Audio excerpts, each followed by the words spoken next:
Vadodara railway પોલીસને મોટી સફળતા મળી છે। બિહારના કટિયા જિલ્લામાંથી બાળકોની તસ્કરીનો પર્દાફાશ થયો છે।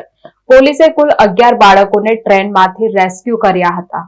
વડોદરા રેલવે પોલીસ, આરપીએફ અને ચાઇલ્ડ વેલફેરની ટીમે સાથે મળી બિહારના કટિયા જિલ્લામાંથી મુંબઈ સ્પેશિયલ ટ્રેનમાં આવેલા 11 સગીર સહિત 18નું રેસ્ક્યુ કર્યું હતું। બિહારના કટિયા જિલ્લામાંથી બાળકોની તસ્કરીનો પર્દાફાશ થયો છે। પોલીસે કુલ 11 બાળકોને ટ્રેનમાંથી રેસ્ક્યુ કર્યા હતા। બાળકો સાથે 7 પુખ્ત વયના લોકોનું પણ રેસ્ક્યુ કરાયું છે। 11 બાળકો સહિત કુલ 18 લોકોને પોલીસે કસ્ટડીમાં લીધા છે। ચાઇલ્ડ વેલફેર નામની સંસ્થાને બિહારથી બાતમી મળી હતી। તમામ બાળકો જાતે ટિકિટ કરાવી સુરત પોતાના વાલી વારસ પાસે જતા હોવાનું રટણ કર્યું। પોલીસે સમગ્ર મામલે નિવેદનો લેવાની પ્રક્રિયા શરૂ કરી છે। રેસ્ક્યુ કરાયેલા બાળકો સહિત તમામ લોકો કોઈ ટોળકીનો શિકાર બન્યા છે કે કેમ તેની તપાસ કરાશે।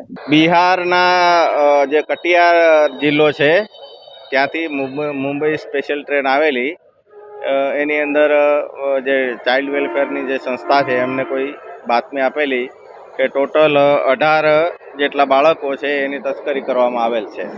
જે બાબતે આરપીએફ, જીઆરપીએફ અને જે ચાઇલ્ડ વેલફેરની કમિટી છે તો આ લોકોએ બધાએ સાથે મળી અને આ તમામ બાળકોને રેસ્ક્યુ કરવામાં આવેલ છે। ટોટલ 18 જેટલા ને રેસ્ક્યુ કરેલા એમાં તમામને વિગતે પૂછપરછ કરતા 7 જણ જે છે એ 18 વર્ષથી ઉપરની ઉંમરના છે અને 11 જે બાળકો છે એ 18 વર્ષથી નીચેની ઉંમરના છે, જેને બાળક તરીકે આપણે ગણી શકીએ।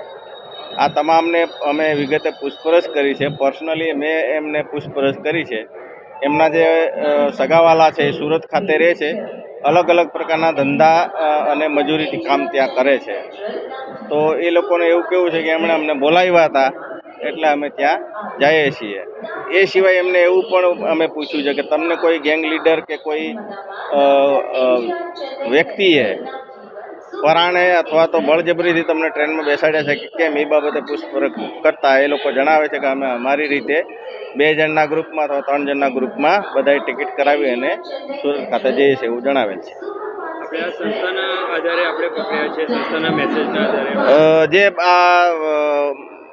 ચાઇલ્ડ વેલફેર નામની જે સંસ્થા આપણે વડોદરામાં કાર્યરત છે, જે ગવર્મેન્ટ તરફથી એમને બધાની નિમણૂક કરેલી હોય છે, એમને કોઈએ પણ કટિયારથી કોઈએ પણ મેસેજ આપ્યો જેથી પોલીસની મદદથી અને એમના બધાના સાથે રાખી અને આ બાળકોને રિસ્યુ કરવામાં આવેલ છે।